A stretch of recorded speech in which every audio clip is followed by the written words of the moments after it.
to my opening statement. You know, Americans elected the outsider businessman president. Why? To borrow a phrase from the man himself, what do we have to lose? The economy was in the tank. Our kids were living in the basement because they couldn't find a job. Factories were closing down. Jobs in manufacturing were being shipped overseas. And in trade, China was sucking us dry. The Obama folks called it a healthy economy, but there was barely a pulse. 1% annual GDP growth was the new normal for these bozos. And President Obama even warned that Donald Trump's election would result in economic disaster for all Americans. Because some of those jobs of the past are just not going to come back. And when somebody says, like the person you just mentioned, who I'm not going to advertise for, that he's going to bring all these jobs back. Well, how exactly are you going to do that? What are you going to do? There's no answer to it. He just says, well, I'm going to negotiate a better deal. Well, how exactly are you going to negotiate that? What magic wand do you have? And usually the answer is, he doesn't have an answer. Because I want you to tell your friends, don't let a friend vote Trump.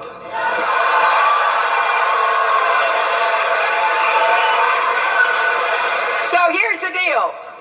He can't escape the math. Now, you know, math can be kind of inconvenient if it doesn't add up the way you want it to. And economists, left, right, in the middle, all say the same thing. That Trump's policies would throw us into a recession, the last thing we need.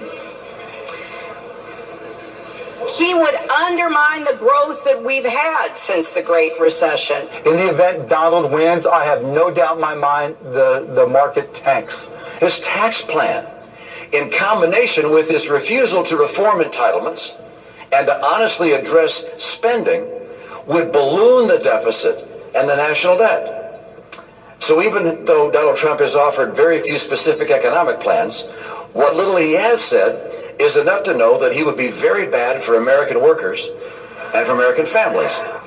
And then there was Paul Krugman, a Nobel Prize-winning economist, writing for the New York Times. Let me say that again. He's a Nobel Prize-winning economy, and here's what he said. The stock market will plummet and never recover from the election of Donald Trump.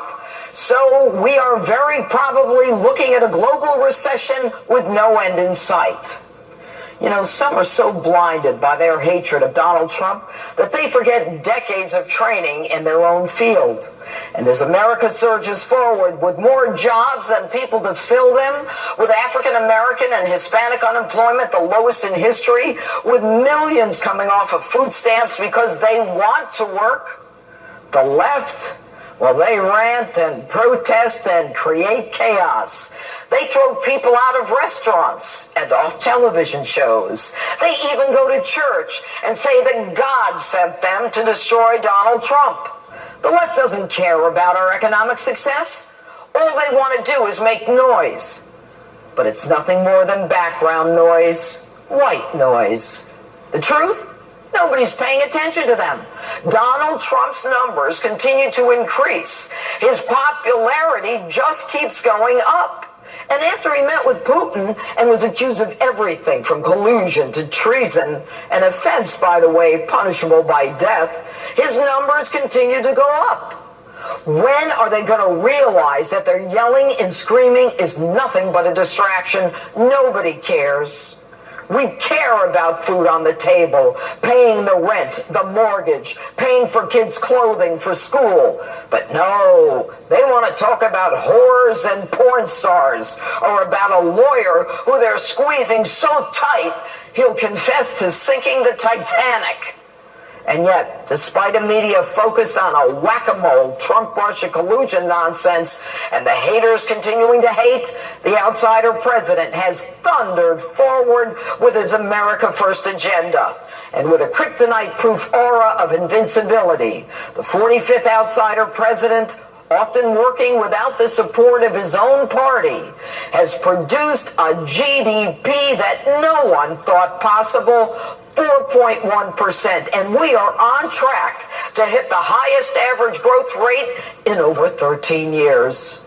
What do you got to say to that, Barack, Hillary, and all you geniuses? We're flying, folks. This is the America Donald Trump had in mind when he asked us, what do you have to lose?